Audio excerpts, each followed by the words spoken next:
Well, this is a new year, and during the new year, we all make promises to ourselves and God and everybody else as it relates to what we're going to do and the kind of things that we're going to address to make this a better year for us. And of course, we all say, and don't look at me too hard, we all say that one of the things that we want to deal with during this year is health. Both mental, physical, nutritional, and all that other good stuff. So what we want to do today, since this is the beginning of the year, is to have a fireside chat, if you please, about what it takes to keep those resolutions that we've made to ourselves and other entities about doing better and being better and feeling better. This is a call to action. A call to action. I'm your host, Alex Habersham, and I'm just so happy to be able to do this. And every new year, we try to do things to encourage individuals to do the kind of things that will make them healthier and look better and feel better. However, there are factors which attribute to how healthy you are, particularly from a nutritional and a physical perspective. So, lo and behold, I have with me today Miss Robin Castro. And I'm going to let her give all these titles she has, and tell a little bit about herself. And then we're going to talk more specifically about what it takes to keep those resolutions. How you doing? I'm doing great. How are you? Yeah, I'm outstanding. Welcome to the show. Thank you. Honored to be here. Yeah. Tell us a little bit about yourself, just personally. Well, again, my name is Robin Castro, and I have been in the fitness industry for a little over 30 years. I am an exercise physiologist. Since you were 5. Since I was 5. Thank you. I can already tell this is going to go well. Since I was 5, yeah. But I'm an exercise physiologist and personal trainer. Spent some years in the military. I'm about 8 years active duty as an officer. Actually have a master's degree in social work, so I do understand the dynamics in terms of eating right and exercising as it relates to both physical and emotional and mental. Okay, so what you're saying is that your physical health can affect Absolutely. your emotional Absolutely. and mental stability. And vice versa. And, okay, yeah, so talk about that a little bit. Well, we are, we have a combination of there's the physical, there's the emotional, there's the spiritual, and it's all connected. If one is out of balance or out of whack, the other one, it may not be immediate, but the other, it's all going to be connected. It's all intertwined. And I think the sooner we realize that, or at least, become aware and do something about it, I think the better off we all will be. So if one realizes that, and if one is making New Year's resolutions, then they need to plug in all of those factors. Absolutely. So let's talk, unless you want to spend more time on mental and emotional, let's talk about the physical. And I don't know whether it's proper to say nutritional health or not, but y'all know what I mean. Right, yeah, this is a call to action. A call to action. I'm your host, Alex Habersham, interviewing Ms. Robin Castro, who's an exercise physiologist. Is that how you pronounce it? Physiologist, but close enough. Okay. I've been called worse. Yeah, me it's all too. good. Physiologist. So talk to us about why it's important, and kind of separate them to exercise, and then why it's important to eat right and how they relate to each other. Okay. I'll do my best to separate them. Okay, because that's okay. They're so related. Okay. You can, one without the other is pretty much probably going to give you more short-term effects. I mean, I know people that don't exercise a lot, and whatever that means, or often or on a regular basis, but they make healthy choices in their eating. Okay. So they will definitely reap some benefits. And then vice versa, they exercise all day long, but then they go and make unhealthy choices and almost sabotage all the work they put in. So, I mean, they are related. I guess from a health standpoint, heart disease, hypertension, diabetes, stroke, those type of things, a lot of those can be maybe prevented or at least at a minimum under control if we make some behavioral changes. I mean, certainly some people need some type of medication and that type of intervention, nothing wrong with that. But I think a lot of times it comes back to ultimately at the end of the day making some behavioral changes in terms of the how often you choose to be active, however you want to call that. I call it exercise. And the choices that you make when you are faced with putting food in your mouth or drink. What do you think is the best approach to trying to establish what one wants to do as it relates to that and following through with it? I mean, what has been your experience? I know you've started training a lot of folks. Yeah. They come and go. They come and go. So what does it take, maybe psychologically or whatever, for one to kind of and stick to it? I think the biggest thing, like anything, is to have a plan. To have a plan. So often I see people, you can spot them a mile away, just kind of wandering around the gym. At least they're in there. That's a good thing. But you can tell they're just kind of lost and overwhelmed, and they don't come in with a plan. So come in with a plan, even if it's something at home. It doesn't even have to be at a gym. Now, where you work? I'm at the Wellness Center, Navicent Health. Oh, Navicent Health Wellness Center. So is there any mechanism, since you mentioned plan? Suppose a person just doesn't have any idea. All they do for their New Year's resolution is to commit. Okay. Is to commit, say, well, hey, I'm going to do better. And so, what kind of assistance is available? Because, I'm sure that it's kind of a formal process, and then one needs information, Right. in order to be able to maximize. Right.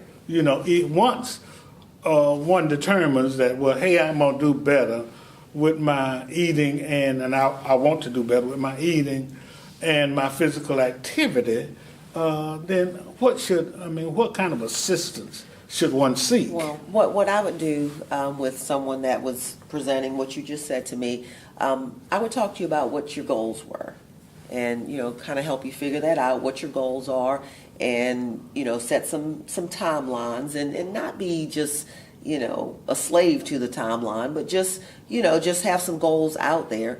Now, when you say goals, you mean as it relates to regularity or as it relates to condition? All of that, regularity, consistency.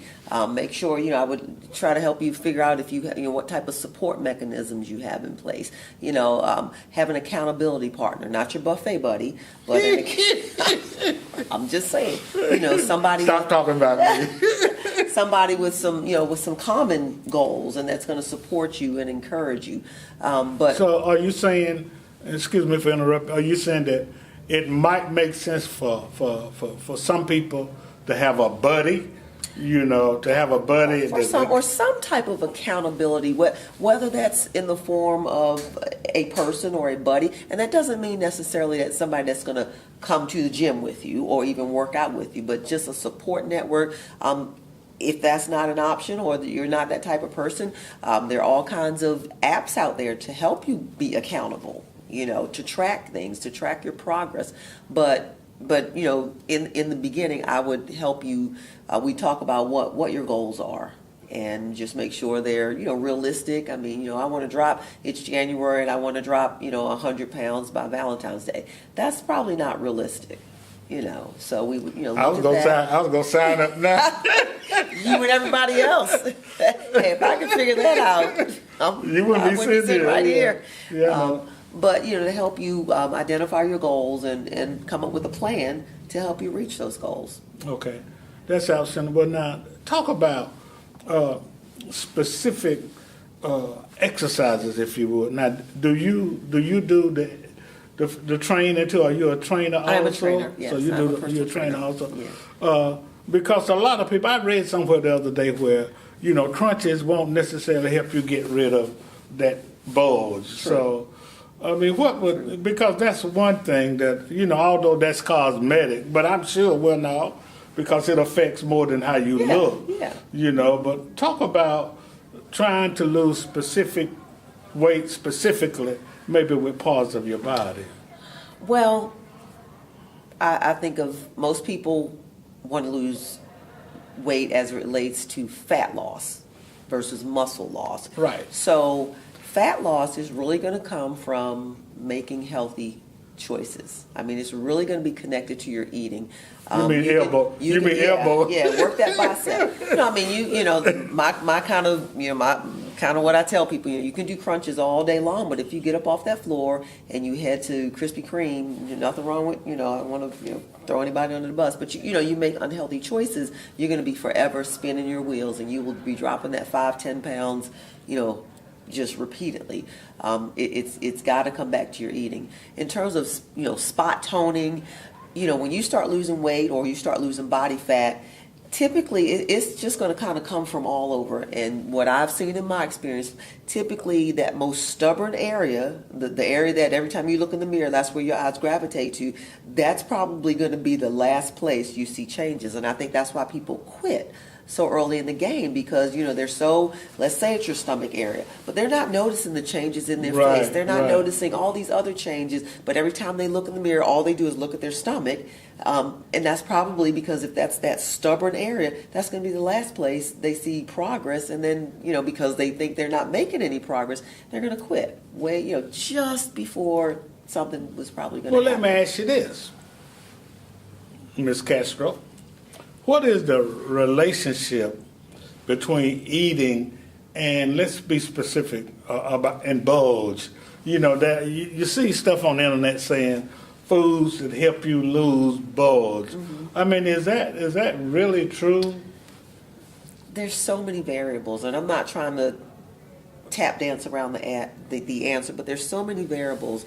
Gender, for example, age, I'll just talk about women, that a little bit too much partying, in college, drinking what you shouldn't be drinking, eating what you shouldn't be eating. That bulge at 50 might have to do with some menopause changes. So it's really, there's so many variables. That bulge might end up having to do something with some type of undiagnosed situation like diabetes or something. So there are just a lot of variables, but there are foods, put it this way, there are foods out there that definitely are not going to facilitate the process. And that's what I try to get my clients to do. We get so caught up in the don'ts and the no's. I try to expose my clients to all the wonderful things that you can eat or that you should eat in terms of, fruits and vegetables and how you prepare.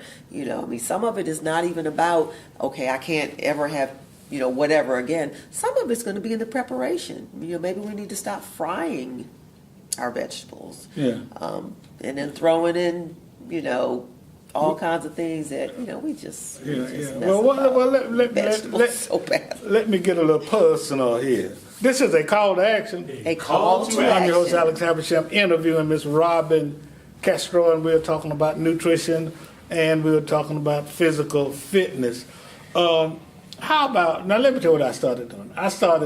And I don't guess it's juicing. I guess it may be juicing. But I bought this contraption that you could put a lot of vegetables and fruits and things like that in and drink 2 or 3 times a day, to help with the hunger and, and things of that nature, and the nutrition. Right. So do you think that's could be worth continuing to do? I don't think there's anything wrong with it.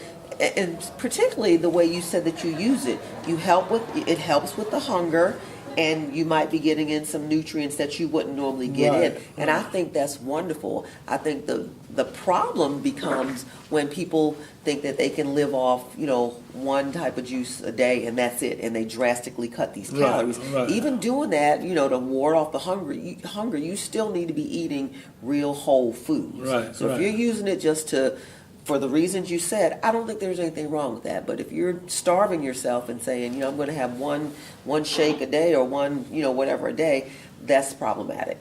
Okay, now, tell me the resources. If one is listening, to this interview, watching it, then talk a little bit about how they can either contact you or a website or a resource Okay. wherein they can ascertain additional information. Well, again, I am at the Wellness Center on Northside Drive, Navicent Health.